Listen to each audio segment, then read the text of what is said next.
Hello to all friends, my name is Sumit Rana. बेटा आज हम लोग डिस्कस करने वाले हैं क्रोमोसोम पर।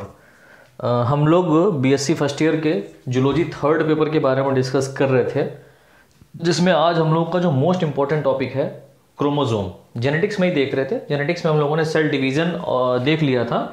आज जो हम लोगों का टॉपिक है वो है क्रोमोसोम। क्रोमोसोम के ऊपर बहुत सारे क्वेश्चन आते हैं, इंपॉर्टेंट्स है, ठीक है। तो देखते हैं इसके बारे में क्या कहता है क्रोमोसोम, इसी से ही पहुँचते हैं। चलिए आइए। क्रोमोसोम न्यूक्लियस में पाया जाने वाला एक इम्पॉर्टेंट कंपोनेंट होता है, जिसको सर्वप्रथम 1888 में वेल्डेयर ने डिस्कवर किया था। किसने खोजा था? वेल्डेयर ने खोजा था। इसके स्ट्रक्चर के बारे में पूछ लेते हैं इससे, भैया तुम अपनी संरचना भी बता दो। तो ये कहता है देखो सर, मेरी संरचना जानने के लिए आपको पढ़ना पड़ेगा। तो पढ़ रहते हैं।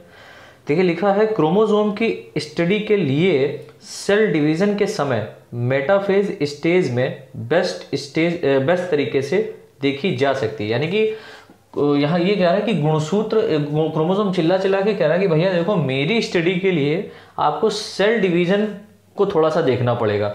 और सेल डिवीजन में आपको मालूम होना चाहिए कि जो मेटाफेज स्टेज आती है, उसमें जब मैं अपना शेप चेंज करता हूँ, ठीक है, तो उसमें आप मुझे अच्छे से देख सकते हैं। तो ये कह रहा है कि मेटाफेज स्टेज में बेस्ट तरीके से आप मुझे पढ़ सकते हैं। चलिए आगे भी देख लेते हैं क्या कह रहे हो भाई साहब।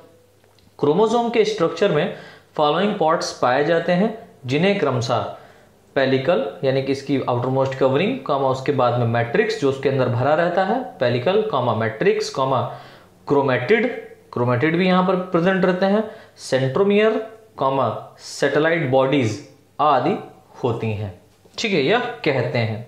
चलिए आगे देखते हैं। तो हम लोग इसके पेलिकल के बारे में डिस्कस कर रहे हैं। तो कह रहे ठीक है भैया, आगे देखने से पहले आप पेलिकल के बारे में तो जान लो, क्या कह रहा है बता दो, तुम ही बताओ। प्रत्येक क्रोमोसोम के चारों ओर एक कवरिंग पाई जाती है जो प्रोटीन तथा आरएनए की बनी होती है, जिसे पेलिकल कहते हैं। अच्छा हाँ, बी मैट्रिक्स तुम ही बता दो। पेलिकल के भीतर एक फ्लूइड फिल्ड रहता है जो अत्यधिक जेली लाइक होता है, लेकिन अधिक स्टडी के बाद यह माना जाता है कि इस टाइप की कोई भी संरचना नहीं पाई जाती। अच्छा, तो फिर फर्जी में तुम जो है ना भौकाल डाइट कर रहे हो। अरे ये क्रोमोसोम ही बात कर रहा है, हम उससे बात कर रहे हैं, ठीक है, अपन लोग बात कर रहे हैं क्रोमोसोम से। चलिए क्रोमोसोम थर्ड पार्ट आपने जो बताया था क्रोमेटिड, इसके बारे में बताओ। तो ये कहता है क्रोमोसोम डबल स्टैंडर्ड स्ट्रक्चर का बना होता है, ठीक है, जिन्हें क्रोमेटिड कहते हैं। यह दोनों क्रोमेटिड आपस में एक पॉइंट से जुड़े रहते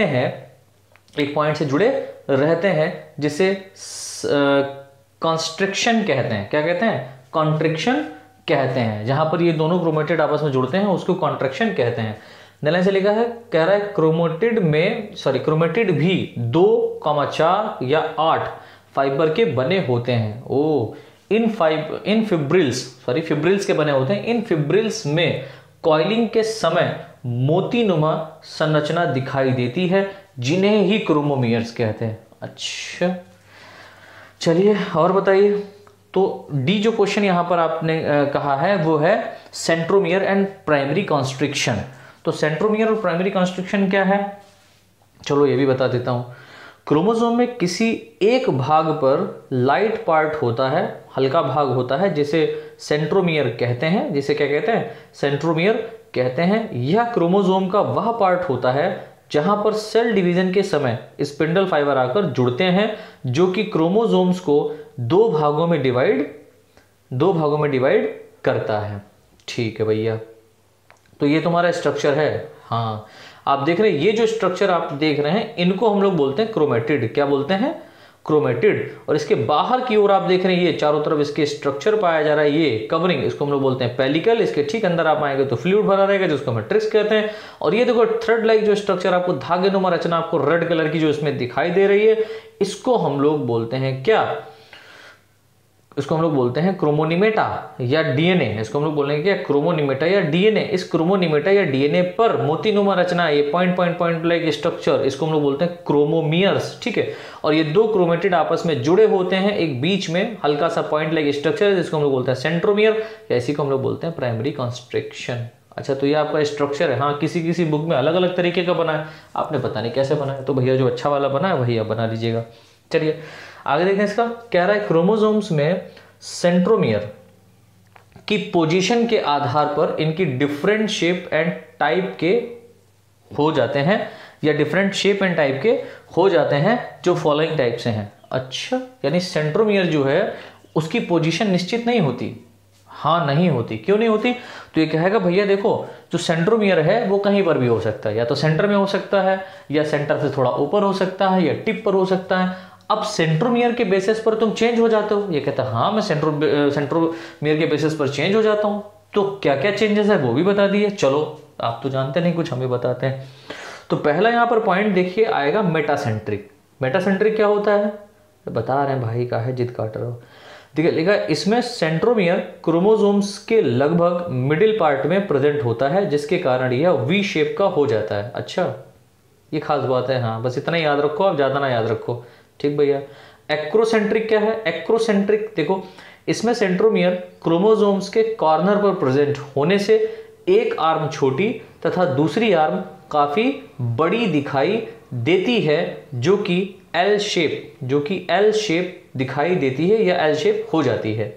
अच्छा, थर्ड है टीलोसेंट्रिक। टीलोसेंट्रिक क्या होता है? देखो ना, जब सेंट्रोमियर क्रोमोसोम्स के बिल्कुल कॉर्नर या किनारे पर अरेंज होता है, तब क्रोमोसोम्स में एक ही रॉड शेप आर्म दिखाई देती है, जो आई शेप होती है, जिसको हम लोग टीलोसेंट्रिक कहते हैं। और सब मेटासेंट्रिक, अरे भैया ऐसा सेंट्रोमियर जो बीच और किनारे में अरेंज रहता है, अर्थात दोनों आर्म्स अनइक्वल या जे शेप दिखाई देती हैं, तो उसको हम लोग बोलेंगे सब मेटासेंट्रिक। हाँ ठीक, सब मेटासेंट्रिक। चलो, उसके बाद में एक और आपने बताया था सैटेलाइट बॉडी। अरे यार, वो भी बता ले रहे हैं। चलिए देखिए, क्रोमोसोम्स का यह वह भाग होता है जो सेकेंडरी कॉन्स्ट्रिक्शन, यानी कि इसी क्रोमोसोम्स में, इसी क्रोमेटिड में कहीं पर सेकेंडरी कॉन्स्ट्रिक्शन भी हो जाएगा। हाँ, हो सकता है। जो सेकेंडरी कॉन्स्ट्रिक्शन या न्यूक्लियोलर जोन के बाद होता है, इन्हें सैटेलाइट बॉडी कहते हैं, तथा इनको सेट क्रोमोसोम भी कहते हैं। क्रोमोसोम्स के दो कॉर्नर टीलोमियर कहलाते हैं।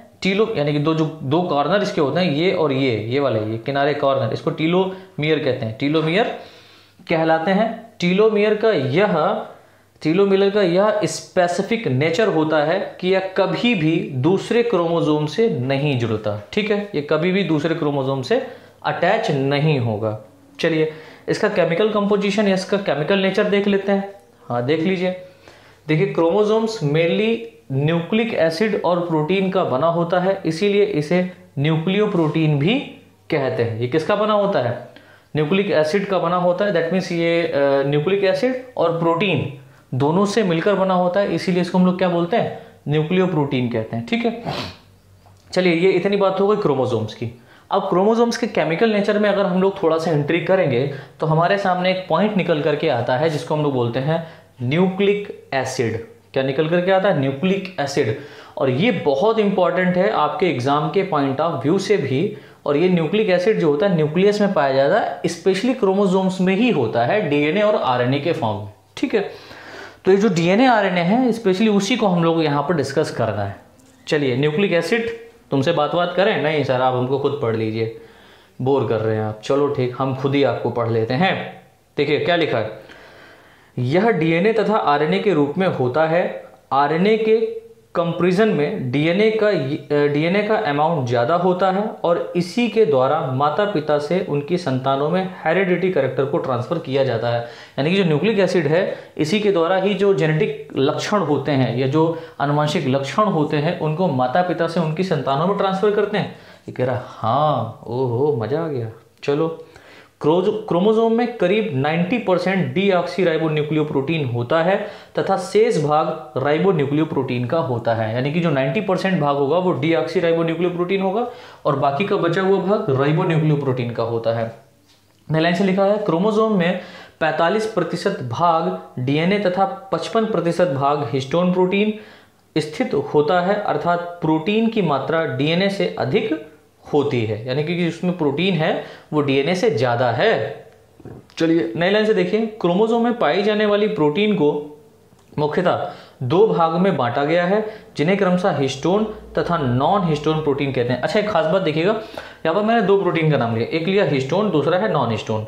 तो हिस्टोन और नॉन हिस्टोन प्रोटीन में डिफरेंशिएशन क्या है? देखिए, हिस्टोन प्रोटीन जो होता है वह मेनली कहाँ पाया जाता है? मेनली आपको ये मिलेगा यूकैरियोटिक सेल में, और नॉन हिस्टोन प्रोटीन जो है वो प्रोकैरियोट्स में भी आपको कहीं ना कहीं पर दिखाई दे जाता है, मोनोकैरियोट्स में भी मिलता है। ठीक है, तो यहाँ पर इनमें डिफरेंशिएशन क्या है कि जो हिस्टोन प्रोटीन है ये कई टाइप की होती है। जैसे चलो हिस्टोन प्रोटीन आप अपने बारे में खुद ही बता दो। तो ये कह रहा है देखो, मेरी मात्रा ना, मेरी मात्रा नहीं, इनकी मात्रा, आपको जब एग्जाम में लिखेंगे तो इनकी लिखेंगे। अभी ये बोल रहा है, खुद के लिए बोल रहा है। ये कह रहा है मेरी मात्रा नॉन हिस्टोन प्रोटीन से कई गुना होती है, कई गुना अधिक होती है, तथा ये 5 प्रकार की होती हैं। अच्छा, कौन कौन सी? Number 1 H1, H2A, H2B, H3, H4। तो कितनी हो गई? 5 प्रकार की हो गई। हाँ, 5 प्रकार की होती हैं, यह कहते हैं, H4 कहते हैं। गलत से लिखिए, जिसमें से H2A, H2B, H3 and H4, ये थोड़ा सा इंपॉर्टेंट है बेटा, तो उसको थोड़ा सा ध्यान से देखिएगा। जिसमें से H2A, H2B, H3, H4 DNA molecules के कोर पार्टिकल होते हैं, यानी कि जो उसका कोर, मुख्य भाग होते हैं, ये बिल्कुल सेंटर में पाए जाएंगे, तथा इस कोर पार्टिकल को बांधने के लिए H1 लिंकर प्रोटीन के रूप में कार्य करता है। यानी कि जो H1 प्रोटीन होता है वो लिंकर प्रोटीन के रूप में कार्य करेगा, इन चारों हिस्टोन प्रोटीन्स को बांधने का काम करता है। ठीक है, अर्थात इसे H1 लिंकर डीएनए भी कहते हैं। ठीक है, इसे हम लोग H1 लिंकर डीएनए भी कहते हैं। नॉन हिस्टोन प्रोटीन, तुम भी अपने बारे में बताओ। बताओ, नहीं थप्पड़ मारेंगे? नहीं भैया, नहीं मारेंगे, बताओ। ये बहुत ही कम मात्रा में होती हैं, जिनकी संख्या 12 से 20 तक पाई, या 12 से 20 प्रकार तक की होती है।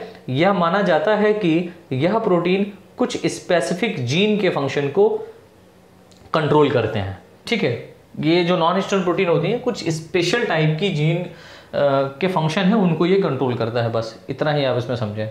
ठीक भैया, ज़्यादा नहीं समझेंगे। अब देखिए, क्वेश्चन और आता है, अंतर पूछा जाता है आपके एग्जाम में, difference between DNA and RNA. ठीक है, इस पे अंतर आता है, ये इंपॉर्टेंट है। तो एक तरफ डीएनए लिखो, एक तरफ आरएनए लिखो, फटाफट देख ले तो लिखो क्या, स्क्रीनशॉट तो आप ले ही लोगे, चालाक बंदे हो ना सब लोग। देखिए, यह क्रोमोसोम में, डीएनए में कह रहा है, यह क्रोमोसोम में प्रेजेंट होते हैं, जो कि न्यूक्लियस के अंदर पाए जाते हैं तथा न्यूक्लियस से अटैच रहते हैं। इधर कह रहा है, आरएनए कह रहा है यह मेनली साइटोप्लाज्म में मिलता है, दैट मीन्स बनता डीएनए से ही है। इस बात को याद रखना, डीएनए से ही आरएनए बनता है, लेकिन ये कहाँ चला जाता है? कोशिका द्रव्य में। यह साइटोप्लाज्म में मिलता है तथा इसकी कुछ मात्रा न्यूक्लियस के न्यूक्लियोप्लाज्म में भी पाई जाती है, तथा न्यूक्लियोलस में क्रोमोसोम्स पाए जाते हैं। ठीक है, तथा न्यूक्लियोलस में क्रोमोसोम्स में भी पाई जाती है। न्यूक्लियोलस, अच्छा, इसके अलावा कहाँ कहाँ मिलेगा? न्यूक्लियोलस में ही मिलेगा और क्रोमोसोम्स में मिलेगा, सॉरी। चलिए, सेकंड पॉइंट क्या कह रहा है? डीएनए में डीऑक्सीराइबोस शुगर प्रेजेंट होती है, आरएनए में राइबोस शुगर प्रेजेंट होती है, सिंपल है। थर्ड पॉइंट क्या कह रहा है? डीएनए में एडेनिन, गुआनिन तथा साइटोसिन, थाइमिन नामक नाइट्रोजिनस बेस पाए जाते हैं। ठीक है, जो एडेनिन गुआनिन है इसको हम लोग प्यूरिन कहते हैं, और जो साइटोसिन थाइमिन है इसको हम लोग पैरामिडीन कहते हैं। ठीक है, फिर वहीं पर देखिए आरएनए क्या कह रहा है? आरएनए में थाइमिन के स्थान पर यूरेसिल पाया जाता है। तो एक खास बात है कि आरएनए में थाइमिन एब्सेंट होता है और थाइमिन की जगह पर क्या पाया जाता है? यूरेसिल पाया जाता है, बाकी सब नाइट्रोजनस बेस वैसे ही होते हैं। फोर्थ पॉइंट क्या कह रहा है? डीएनए में पैरामिडीन व प्यूरिन सामान्य मात्रा में पाए जाते हैं, एकदम इक्वल फॉर्म में पाए जाते हैं। आरएनए में पैरामिडीन व प्यूरिन का सामान्य मात्रा में पाया जाना आवश्यक नहीं है, यहाँ पर कम ज़्यादा हो सकता है। अगला पॉइंट, डीएनए जेनेटिक मटेरियल होता है। आरएनए क्या होता है? आरएनए प्रोटीन सिंथेसिस में पार्टिसिपेट करते हैं। अच्छा, हाँ भैया, तो तुम जीन्स को, मतलब ये डीएनए क्या कर रहा है? डीएनए कह रहा है कि भाई देख, मैं माता पिता से संतानों में कैरेक्टर ले जाता हूँ, और तुम क्या करते हो? आरएनए कहता है तुम ले तो जाते हो, लेकिन प्रोटीन तो मैं बनाता हूँ। हाँ ठीक भैया। चलिए, यहाँ पर लॉन्ग आंसर आता है, इंपॉर्टेंट है, Watson and Crick model of DNA. ठीक है, वाटसन और क्रिक ने जो अपना मॉडल प्रस्तुत किया था डीएनए का, उस पर एक लॉन्ग क्वेश्चन या शॉर्ट क्वेश्चन के रूप में आता है, तो ये इंपॉर्टेंट है, एग्जाम के पॉइंट ऑफ व्यू से देख लेते हैं। तो हम लोग खुद ही पढ़ते हैं, वाटसन क्रिक अब नहीं रहे जो बताएंगे। चलिए यहाँ देखते हैं। वाटसन तथा क्रिक ने डीएनए मॉलिक्यूल्स की फंक्शनल, मॉर्फोलॉजिकल या वर्किंग मॉडल 1953 में प्रपोज किया था। यानी कि इन्होंने फंक्शनल मॉर्फोलॉजिकल या वर्किंग मॉडल, जो वर्क कर रहा था मॉडल, उसको प्रपोज किया था कब? 1953 में, ठीक है, जिसके लिए इन्हें 1962 में नोबेल प्राइज से सम्मानित किया गया था। इन्होंने अच्छा काम किया इसलिए इनको नोबेल प्राइज मिल गया। आप भी अच्छा काम करें तो आपको भी नोबेल प्राइज ना मिल करके घर में तो कुछ ना कुछ प्राइज मिलेगा। खैर आगे देखते हैं।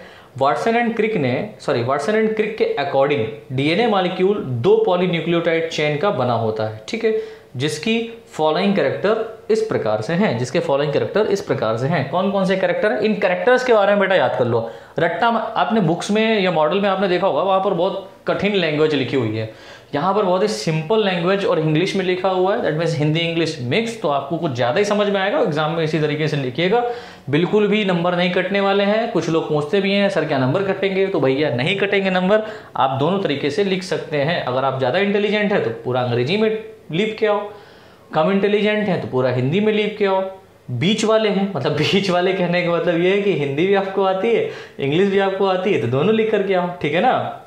चलिए मजाक की बात थी, लेकिन नंबर नहीं कटते हैं, ओके। चलिए फर्स्ट पॉइंट यहाँ पर देखिए क्या है। प्रत्येक DNA molecule 2 anti polynucleotide chain का बना होता है। प्रत्येक मॉलिक्यूल 2 एंटी पॉलीन्यूक्लियोटाइड का बना होता है, चेन का बना होता है। नंबर 2, दोनों चेन्स एक एक्सिस के चारों ओर स्पाइरली अरेंज रहती हैं। भैया ये रट्टा मारने वाले पॉइंट है, इसलिए मैं आपको रट्टा मारने के लिए ही बता रहा हूँ, आप इसको रट लीजिएगा। अगर मैं लाइव क्लासेस या बाई फेस आपको समझा रहा होता तो मैं आपको ये पूरा अभी डिस्क्राइब करता किस तरीके से क्या होता था, ठीक है। लेकिन आप निश्चिंत रहिए, मैं अगेन ये सारे लेक्चर अपलोड करूंगा। जितने मैं लेक्चर यहाँ पर स्क्रीनशॉट में डाल रहा हूँ वो पेपर तो मैं कंप्लीट करा ही दूंगा फर्स्ट ईयर में, फिर उसके बाद में सेकेंड ईयर की हम लोग की सीरीज स्टार्ट होगी। पहले तो कोरोना से निपट लो, बाद में हमसे निपटना। चलो थर्ड पॉइंट, यहाँ पर थर्ड पॉइंट कह रहा है दोनों चेन्स एंटी डायरेक्शनल में कॉइल्ड होती हैं, जिससे एक चेन का एंड 5 प्राइम तथा दूसरे का 3 प्राइम होता है। तो कुछ लोगों के दिमाग में आ रहा होगा सर ये 5 प्राइम और 3 प्राइम क्या होता है ना, और कुछ लोग कमेंट भी करेंगे इस पे। तो भैया मैं आपको बता दूं 5 प्राइम एंड और 3 प्राइम एंड, इसके अगर हम केमिकल नेचर देखें, ठीक है, जो इसका पेंटोस शुगर है, जो पेंटोस शुगर यहाँ पर डीएनए और आरएनए में शुगर पाई जाती है, ठीक है, और वो शुगर पेंटोस शुगर होती है। और ये पेंटोस शुगर डीएनए में जब होगी तो उसको डीऑक्सीराइबोस शुगर कहेंगे, आरएनए में होगी तो राइबोस शुगर कहेंगे। तो यहाँ पर 5 प्राइम और 3 प्राइम एंड कहने का मतलब क्या है, तो यहाँ पर देखिए एक बात यहाँ पर समझिए कि एक जो पेंटोस शुगर है उसमें जहाँ पर कार्बन नंबर 3 पाया जाता है। अब ये आपको इस तरीके से आपने स्ट्रक्चर देखा होगा, इस तरीके से पेंटोस शुगर होती है, इसमें 1 2 3 4 और एक कार्बन यहाँ पर पांचवा यहाँ पर लगा होता है। तो ये जो कार्बन नंबर यहाँ पर 1 2 3, कार्बन नंबर 3 जो यहाँ पर है, ठीक है, ये होता है। और 5वां कार्बन कहाँ होता है? यहाँ पर होता है। चौथा यहाँ पर होता है, ठीक है। समझने का प्रयास करें, जब इस न्यूक्लियोटाइड से, अब ये न्यूक्लियोटाइड क्या होता है भैया, इसके लिए आप लोग थोड़ा सा अपने आप ही मेहनत करें, यहाँ पर समझाना मुश्किल हो रहा है, लेकिन आप समझ लीजिए। जब इसी तरीके का दूसरा न्यूक्लियोटाइड आएगा, ठीक है, तो वो कार्बन नंबर 5 वाला, जो कार्बन नंबर 5 पे जो OH ग्रुप है, ठीक है, वो कार्बन नंबर 3 के, यानी पहले वाले न्यूक्लियोटाइड के कार्बन नंबर 3 के OH ग्रुप से जुड़ेगा, ठीक है। यहाँ पर एक फ्री OH ग्रुप होता है, यहाँ पर कार्बन नंबर 5 पर भी वही होता है, ठीक है। एसिड यहाँ पर लगा होता है जिसको हम लोग बोलते हैं फास्फोरिक एसिड। ये फास्फोरिक एसिड यहाँ पर है, यहाँ पर पेंटोस शुगर है, ठीक है, और यहाँ पर नाइट्रोजिनस बेसेस आपका लगा होता है। तो फास्फोरिक एसिड किस फॉर्म में होता है? H3PO4 है ना, तो फास्फोरिक एसिड फॉर्म में होता है। ये फास्फोरिक एसिड का OH ग्रुप इससे जुड़ता है। तो यहाँ पर देखो कार्बन नंबर 5 वाला कार्बन नंबर 3 से जुड़ रहा है। तो देखो जो डीएनए के न्यूक्लियोटाइड्स आपस में जुड़ते हैं वो 5 से 3 की तरफ, दैट मीन्स डायरेक्शनल होता है, 5 प्राइम टू 3 प्राइम की ओर। तो ये वाला जुड़ रहा है इससे, तो 5 प्राइम से कहाँ जुड़ रहा है? 3 प्राइम की ओर जुड़ रहा है। अरे सर इतना सब कुछ घिचपिच कर दिए, कोई नहीं, इसको हम क्रॉप कर दे रहे हैं। तो अभी आप समझ गए होंगे 5 प्राइम टू 3 प्राइम कहने का मतलब क्या है। नहीं समझे हैं तो कोई बात नहीं, आप समझ जाएंगे आने वाले लेक्चर्स में। क्लियर? तो अभी यहाँ पर क्या हम लोग देख रहे थे, हाँ, दूसरी चेन का एंड 3 प्राइम होता है। चलिए फोर्थ पॉइंट देखिए यहाँ पर क्या कह रहा है। प्रत्येक कॉइलिंग में मुख्यतः न्यूक्लियोटाइड हाइड्रोजन बॉन्ड्स के द्वारा अरेंज रहते हैं। फिफ्थ पॉइंट, प्रत्येक न्यूक्लियोटाइड में nitrogenous base, deoxyribose sugar, deoxyribose pentose sugar, तथा फास्फोरिक एसिड का एक एक मॉलिक्यूल होता है। फास्फोरिक एसिड का एक एक मॉलिक्यूल होता है। इसमें नाइट्रोजनस बेस का मॉलिक्यूल डीऑक्सीराइबोस से अंदर की ओर, डीऑक्सीराइबोस से अंदर की ओर तथा फास्फेट मॉलिक्यूल से बाहर की ओर अटैच रहता है। फास्फेट मॉलिक्यूल से बाहर की ओर अटैच रहता है। अगला पॉइंट, एक चेन के सभी न्यूक्लियोटाइड फास्फेट मॉलिक्यूल द्वारा अटैच रहते हैं।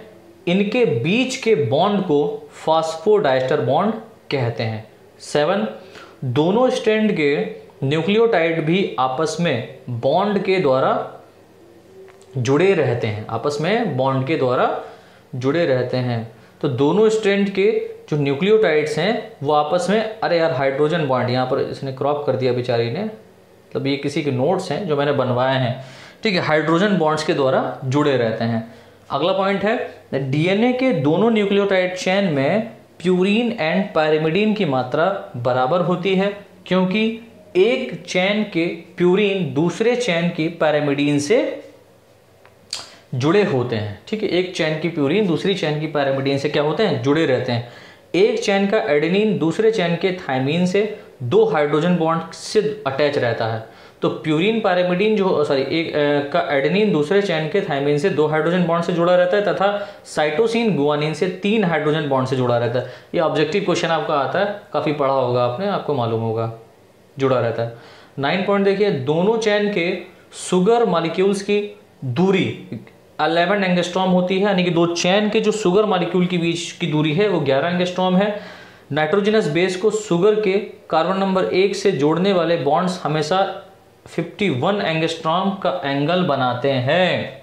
ठीक है, अगला पॉइंट, डीएनए के दोनों चेन के बीच 20 एंगस्ट्रॉम की दूरी होती है, यानी कि जो डीएनए का एक चेन ये है, डीएनए की एक चेन ये है, इन दोनों के बीच की जो दूरी है वो कितनी होती है, 20 एंगस्ट्रॉम की दूरी होती है। ठीक है, तथा एक ही चेन के किन्हीं 2 न्यूक्लियोटाइड्स के बीच की दूरी 3.4 एंगस्ट्रॉम होती है, यानी कि रहा है ये जहाँ पर जो तथा एक ही चेन के किन्हीं 2 न्यूक्लियोटाइड, जब यहाँ पर एक न्यूक्लियोटाइड ये इस तरीके जुड़ा, एक न्यूक्लियोटाइड, इन दोनों के बीच, अभी आगे डायग्राम बताऊंगा, इन दोनों के बीच में की जो दूरी है वो 3.4 एंगस्ट्रॉम होती है। अगला पॉइंट देखिए 11, डीएनए के एक टर्न की जो दूरी होती है, या डीएनए का जो एक टर्न होता है, डीएनए का एक टर्न 34 एंगस्ट्रॉम के अंदर कंप्लीट होता है तथा प्रत्येक टर्न में 10 न्यूक्लियोटाइड प्रेजेंट होते हैं, जिनसे प्रत्येक न्यूक्लियोटाइड 3.4 एंगस्ट्रॉम की दूरी पर अरेंज रहता है। अगला पॉइंट है, दोनों चेन बाई डायरेक्शनल में अरेंज होती हैं या एंटी पैरेलल होती हैं, जिसके एक चेन में सुगर के कार्बन 5' to 3' डायरेक्शन में जुड़े रहते हैं तथा दूसरी चेन के सुगर के कार्बन 5' to 3', 3' to 5' डायरेक्शन और 5' to 3' डायरेक्शन में जुड़े रहते हैं। इस प्रकार की चेन को एंटी पैरेलल चेन कहते हैं। इस प्रकार के चेन को एंटी पैरेलल चेन कहते हैं। यार थोड़ा आगे डायग्राम देखो, ये अब समझ में आएगा।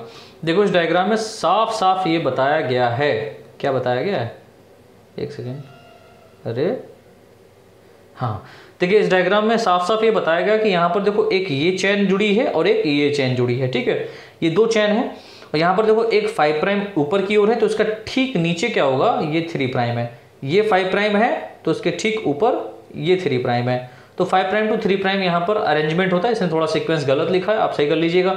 अब देखो 2 जो डीएनए है, ये 2 डीएनए मॉलिक्यूल है, इन दोनों के बीच की जो दूरी है वो कितनी है, 20 एंगस्ट्रॉम। ठीक है, एक टर्न यानी ये जो 1 टर्न है ये कितना है, 34 एंगस्ट्रॉम।